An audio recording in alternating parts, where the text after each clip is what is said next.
Somebody in the comments mentioned that the tolerances JP did for this bushing and the pin was too tight. It would tear the rubber when we put the pin in with the rubber. Well, I've got a new rubber here. But before I fit it on, I wanted to show you that whenever you get an O-ring, the groove is always square. Why isn't it round, Mike? Because if it was round, the rubber wouldn't compress, right?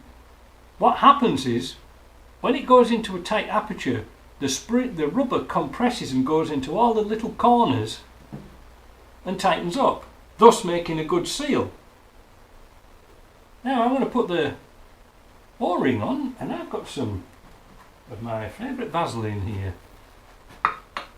I'm going to offer it up. Oh, what's wrong with that?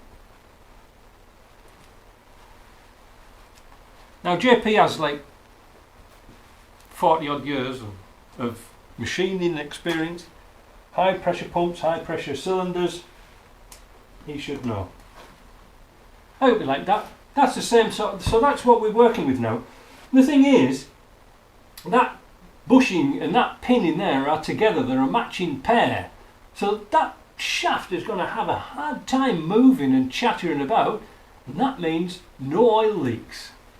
See ya.